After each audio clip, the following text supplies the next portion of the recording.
വടകര ലോകനാർക്കാവ് ക്ഷേത്രത്തിൽ ദേവസ്വം അധികൃതർ ആചാരലംഘനം നടത്തുന്നുവെന്നാരോപിച്ച് ഭക്തജന കൂട്ടായ്മയുടെ നേതൃത്വത്തിൽ നാമജപ ഘോഷയാത്ര നടത്തി. ഐക്യവേദി സംസ്ഥാന സെക്രട്ടറി രാജേഷ് നാഥാപുരം ഉദ്ഘാടനം ചെയ്തു. കറുമ്പയിൽ നടത്തൽ മഠത്തിന് സമീപത്തു നിന്ന് ആരംഭിച്ച ഘോഷയാത്രയിൽ നിരവധി ഭക്തജനങ്ങൾ പങ്കെടുത്തു. ഘോഷയാത്ര ലോകനാർക്കാവിൽ സമാപിച്ചു.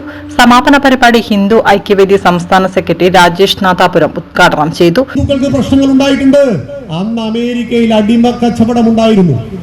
മനുഷ്യന്റെ കഴുത്തിൽ കയറിട്ട് തെരുവോരങ്ങളിൽ വലിച്ചിടച്ച് വിറ്റ ഒരു ചരിത്രം പറയുവാനുണ്ട്. അമേരിക്കക്കും അറേബ്യക്കും 5 കൊല്ലം മുമ്പ് വരെ സിറിയയിൽ യസീദി പെൺകുട്ടികളെ അടിമകളായി വിറ്റിരുന്നു. പക്ഷേ സഖാവ് പറയുമ്പോ ഹിന്ദുവിന്റെ ജാതീയത മാത്രമേ കാണുള്ളൂ. ഹിന്ദുവിൽ ജാതീയത ഉണ്ടായി. അതാര് പരിഹരിച്ചു? ശ്രീനാരായണ ഗുരുദേവൻ, ചട്ടമ്പി സ്വാമി തിരുവടികൾ, Mahatma Ayyankali, Mannath Padmanabhan, T K Madhavan, Pandit Karuppan, R Sankar, Kumaranasan, Sahodaran Ayyappan, doctor പൽപ്പോ, അങ്ങനെ എണ്ണിയാൽ ഒടുങ്ങാത്ത നവോത്ഥാന നായകന്മാരും ആചാര്യന്മാരും ചേർന്ന് ഞങ്ങളുടെ തൊട്ടുകൂടായ്മ, ഞങ്ങളുടെ തീണ്ടിക്കൂടായ്മ ഒക്കെ അങ്ങോട്ട് പരിഹരിച്ചു. നിങ്ങൾ ഞങ്ങളോട് ചെയ്ത ദ്രോഹം എന്തായിരുന്നു? അമ്പലം ചുമരാണ്, വിഗ്രഹം കല്ലാണെന്ന് ഹിന്ദുവിനെ പഠിപ്പിച്ചു. ഹിന്ദുവിൽ ഈഴവ സമൂഹത്തെ പഠിപ്പിച്ചു. കമ്മ്യൂണിസ്റ്റ് പാർട്ടി സ്വാധീനിച്ചത് ഈഴവ സമൂഹത്തെയാണ്. നമ്മുടെ മലബാറിൽ തീയ സമൂഹം എന്ന് പറയും.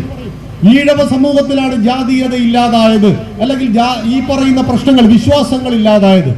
കഴിഞ്ഞ 2 ആഴ്ച മുമ്പ് ഞങ്ങളൊരു കല്യാണ വീട്ടിൽ നിൽക്കുമ്പോൾ ഈഴവ സമൂഹത്തിൽപ്പെട്ട ആളുടെ കല്യാണമാണ്. അപ്പോൾ നമ്പൂതിരിയാണ് വരുന്നത് അവിടെ കല്യാണ വീട്ടിൽ പൂജയ്ക്ക്. അപ്പോൾ അവിടെ പാർട്ടിയുടെ പ്രാദേശിക നേതാവ് പറയാ, പണ്ട് ഈ നമ്പൂതിരിയെ കാണുമ്പോൾ ഈ പറയുന്ന തീയനെ ഓടേണ്ടിയിരുന്നു. പക്ഷെ ഇപ്പോൾ തീയന്റെ വീട്ടിലെ കല്യാണത്തിന് ആര് വേണം? നമ്പൂതിരി വേണം. ഒരു കുത്തിത്തിരിപ്പ് വെക്കുകയാണ്, അവിടെ ഒരു തിരിപ്പ് വെച്ചു കൊടുക്കുകയാണ്. അപ്പൊ ഞങ്ങൾ ചോദിച്ചു, നീ തീയനാണ്, നിന്റെ വീട്ടിൽ നീ പുലയനെ കേട്ടിയിരുന്നോ? ഇല്ല, കേട്ടിട്ടില്ല. പുലയന്റെ വീട്ടിൽ പറയനെ കേട്ടിരുന്നോ? കേട്ടിട്ടില്ല. എല്ലാവരെയും പീഡിപ്പിച്ചിട്ടുണ്ട്. എന്നാൽ ഇന്ന് RSSന്റെ പ്രചാരകരമായ മാധവ്ജി എറണാകുളം ജില്ലയിലെ ആലുവയിൽ ഒരു തന്ത്രവിദ്യാപീഠം തുടങ്ങിയിട്ടുണ്ട്. ഞാൻ ലോകനാർക്കാവിലെ എന്റെ പ്രസംഗം ശ്രവിക്കുന്ന DYFIക്കാരോട് ഒരു കാര്യം പറയുവാൻ ആഗ്രഹിക്കുന്നു. നിങ്ങൾ പുലയ സമൂഹത്തിലോ പറയ സമൂഹത്തിലോ ആദിവാസി സമൂഹത്തിലോ പെട്ട 2 ആളുകളെ 3 ആളുകൾ തയ്യാറാക്കൂ. 6 മാസത്തെ കോഴ്സ് ഞങ്ങൾ ആലുവയിലെ തന്ത്രവിദ്യാപീഠത്തിൽ തരാം.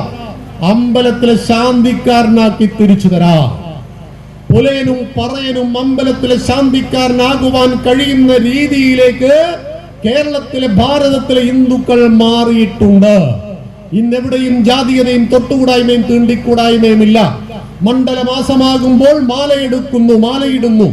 എന്റെ തൊട്ടടുത്ത പ്രദേശത്ത് കുമാരേട്ടൻ എന്ന് പറയുന്ന ഗുരുസ്വാമി ഉണ്ട്. അദ്ദേഹം, ഞങ്ങൾക്കറിയാം, അദ്ദേഹം പുലയ സമൂഹത്തിൽപ്പെട്ട ആളാണ്. കുമാരേട്ടന്റെ കയ്യിൽ നിന്നും ദീക്ഷ വാങ്ങുന്നവരുടെ കൂട്ടത്തിൽ നായരുണ്ട്, നമ്പൂതിരിയുണ്ട്. കുമാരേട്ടൻ മാല അങ്ങോട്ട് എടുത്തു കൊടുക്കുമ്പോൾ, കുമാരേട്ടന്റെ പാദങ്ങളിൽ വീണ് നമസ്കരിക്കുമ്പോൾ ഈ കുമാരേട്ടൻ ഒരു പുലയനാണോ എന്ന് ആ നമ്പൂതിരി സ്വാമിയും നായർ സ്വാമിയും ഓർക്കാത്ത രീതിയിൽ ഹിന്ദുക്കൾ മാറിയിട്ടുണ്ട്. ശബരിമലയിൽ 12 മണിക്കൂറും 26 മണിക്കൂറും ക്യൂ നിൽക്കുന്ന സമയത്ത് മുന്നിലെ സ്വാമിയുടെ വേർപ്പ് എന്റെ ശരീരത്തിലും, എന്റെ ശരീരത്തിലെ വേർപ്പ് പിറകിലെ സ്വാമിയുടെ ശരീരത്തിലും പറ്റിപ്പിടിക്കുമ്പോൾ ഇത് പുലയനാണോ പറയനാണോ എന്നൊന്നും ഹിന്ദുക്കൾക്ക് നോക്കാൻ സമയമേ കിട്ടാറില്ല ശബരിമലയിൽ.